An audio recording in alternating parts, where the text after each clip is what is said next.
গরুটার পেট যে ফুলে যাচ্ছে। গরুটি ক্রমশ উপরে উঠতে লাগলো। ভূতেরা এবার বেরিয়ে যাও। এই যে মশাই, লাইটটা নিভিয়ে দিন, ঘুমোতে পারছি না যে। হাট থেকে ফেরার পথে সুবল কাকার নতুন কিনা গরুটি হঠাৎ থমকে দাঁড়ালো। কে কে বললো এই কথা? হ্যাঁ, তুমি কি শুনলে কিছু? হ্যাঁ বাবা রে, এ আবার কি গরুর নাক দিয়ে ধোয়া আওয়াজ। তিনি ভাবলেন হয়তো তার কানে ভুল শুনছেন। হ্যাঁ বাবা রে, এ আবার কি গরুর নাক দিয়ে ধোয়া, যেন কেউ গরুর পেটের ভেতরে রান্না করছে। সুবল কাকা ভয়ে কাঠ হয়ে গেলেন। গরুর পেট থেকে হাসির আওয়াজ। তিনি ভাবলেন হয়তো তার কানে ভুল শুনছেন। তিনি গরুর দড়ি টেনে আবার হাঁটতে শুরু করলেন, কিন্তু ভেতরে ভেতরে ভয় পাচ্ছিলেন।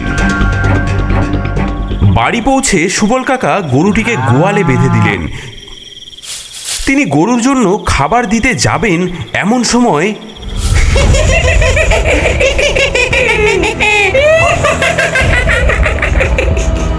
হ্যাঁ আবার সেই হাসি। আমি কি পাগল হয়ে যাচ্ছি?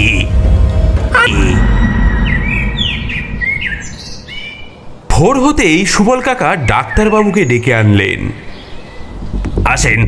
আসেন ডাক্তারবাবু, এই দেখুন আমার নতুন গরু, এটার ভেতরে কিছু একটা আছে। রাতে পেট থেকে কথা বলছিল আর নাক দিয়ে ধোঁয়া বেরোচ্ছিল। কি যে বলেন সুবলদা, গরুর পেট থেকে কথা? আপনি বোধহয় বেশি ভাত খেয়ে স্বপ্ন দেখেছেন। না ডাক্তারবাবু, সত্যি বলছি, গরুর পেট থেকে হাসির আওয়াজ এসেছে। আচ্ছা, দেখি তো একবার। এ কি, কে যেন ভেতরে কড়াইতে খুন্তি নাড়ছে। কে রে? কে আবার উঁকি মারছে? শান্তিতে রান্না করতেও দেবে না নাকি? হ্যাঁ বাপরে, এ কি? আমি যাই সুবলদা। হরেন ডাক্তার এমন দৌড় দিলেন যে 5 মিনিটে গ্রামের শেষ প্রান্তে পৌঁছে গেলেন। এই যে গরু, তোর পেটে নাকি ভূত আছে, বেরিয়ে আয় দেখি। হ্যাঁ, ওরে ওরে ওরে ওরে বাবারে, এ দেখি সত্যি কাঁপছে। হঠাৎ গরুর নাক থেকে একটা বিরাট হাঁচির শব্দ হয়, আর সঙ্গে সঙ্গে নাক থেকে 2 প্লেট খাসির কাচ্চি বিরিয়ানি বেরিয়ে আসে। ও মা গো, গরুর নাক থেকে বিরিয়ানি! হ্যাঁ, ওরে বাবা, নাক বাপরে, কি গন্ধ ছাড়ছে গো! আমার তো পেট একেবারে চাই করছে। কিন্তু এটা খাওয়া কি ঠিক হবে? গরুর নাক থেকে বেরোনো বিরিয়ানি! কি যে খেতে পারো তো, গরুর বিরিয়ানি খেতে সমস্যা কি?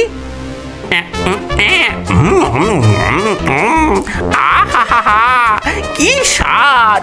বউ যদি এমন রান্না করতে পারতো, আমি বছরে 2 বার বিয়ে করতাম। হ্যাঁ,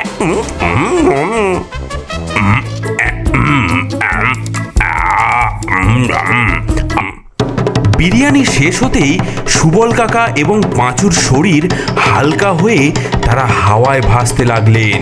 হ্যাঁ, ওরে বাবারে, এ কি হচ্ছে? আমরা তো উড়ে যাচ্ছি। আমিও উড়ছি।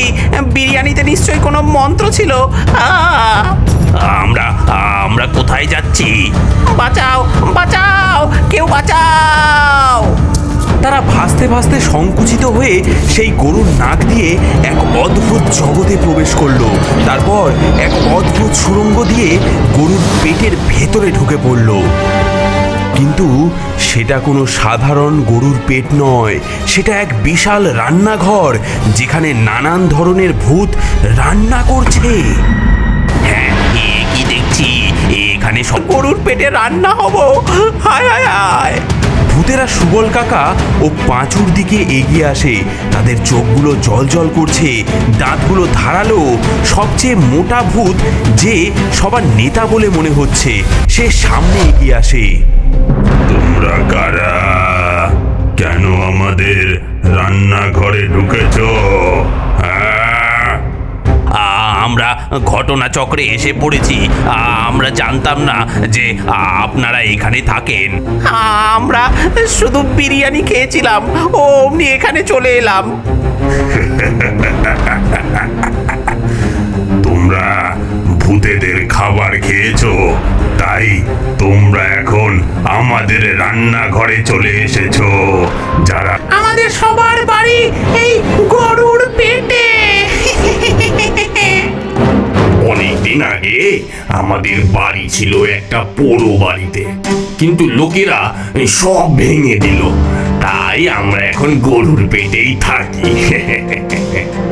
সুবল কাকা ও পাঁচু বিস্ময়ে দেখলেন গরুর পেটে এক সম্পূর্ণ অন্য জগৎ।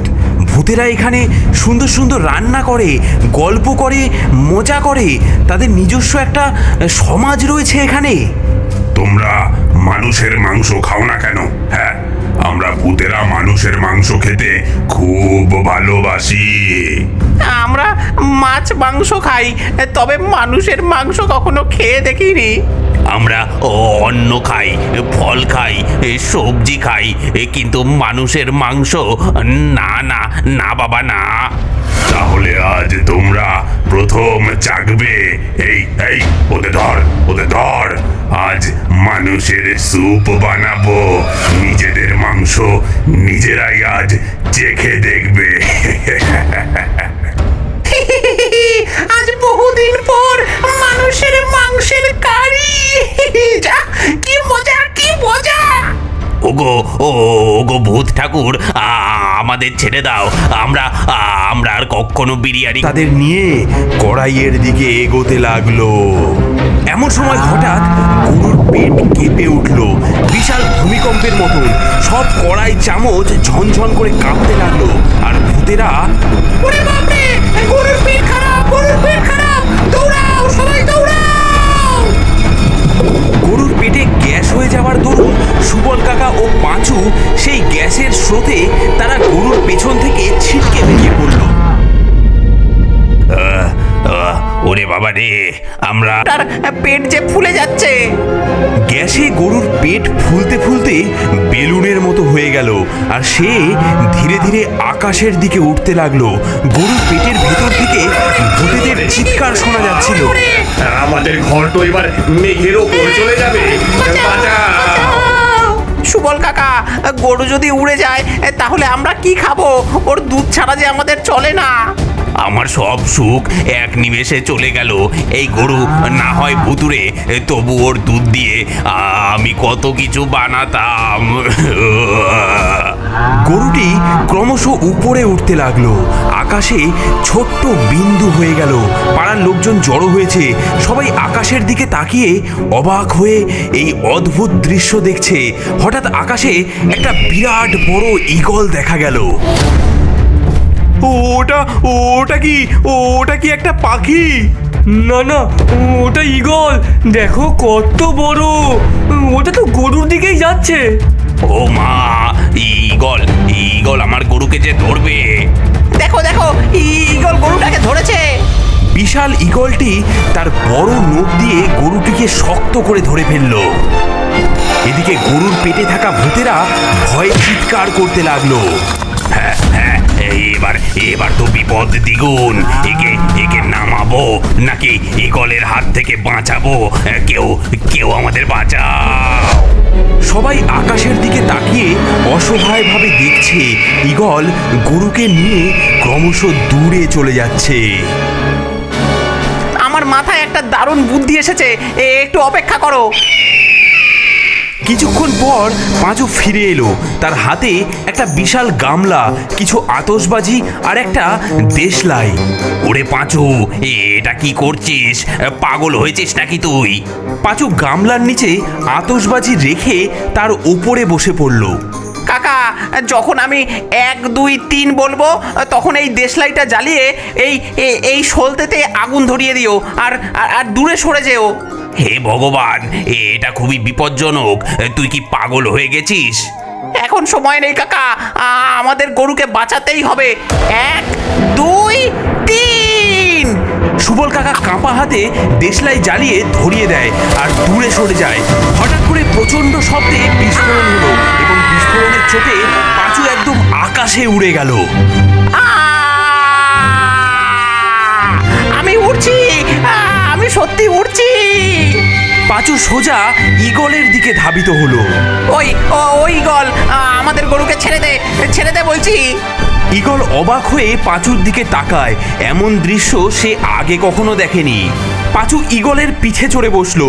ঈগল রেগে গিয়ে পাঁচুকে ছাড়তে চেষ্টা করলো।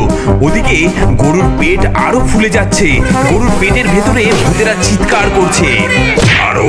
আরো বেশি ফুলছে যে এটা, আমরা যে সবাই মরে যাব। হ্যাঁ, এটা ছাড়া আর কোনো উপায় নেই। গরুর পেট ফুটো করতেই হবে। সূচ গরুর পেটে ঢুকতেই ফস শব্দে গরুর পেট থেকে বাতাস বেরোতে লাগলো। ভয়ের চোটে ঈগল পালালো এবং পাঁচু গরুর লেজ ধরে ঝুলে পড়লো। ওরে বাবারে!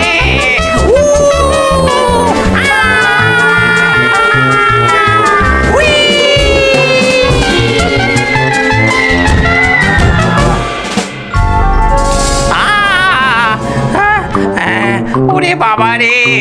হ্যাঁ, দেখো কাকা, আমি আমাদের গরুকে এবার ছেড়ে দাও।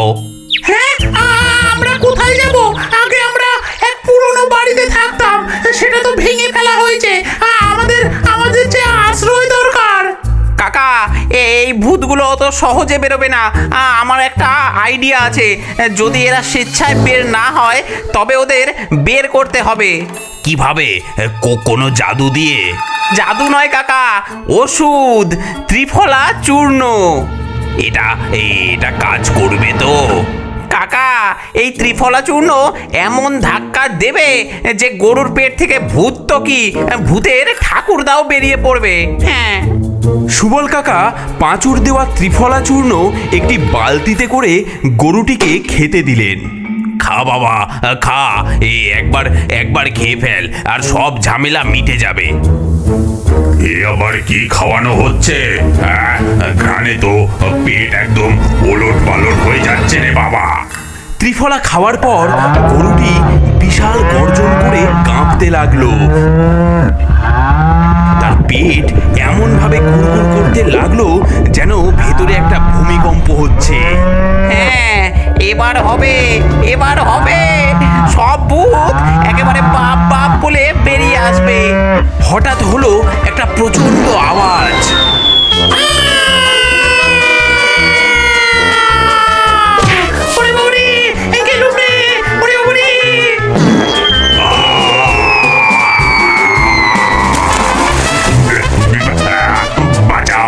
বাঁচাও, আমি সাঁতার জানি না।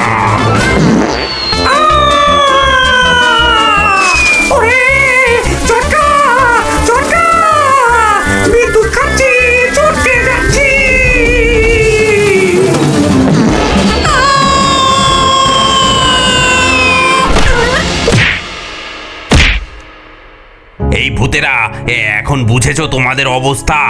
আবার কখনো আমার গরুর পেটে ঢুকবে না মশাই, আর কখনো না। তোমার গরুর পেট আমাদের জন্য না। চলো ভাই, সবাই শ্মশানে গিয়ে আস্তানা গাড়ি। বন্ধুরা, আমরা তো শ্মশানে চললাম। ভিডিওটি ভালো লাগলে একটা লাইক এবং সাবস্ক্রাইব করে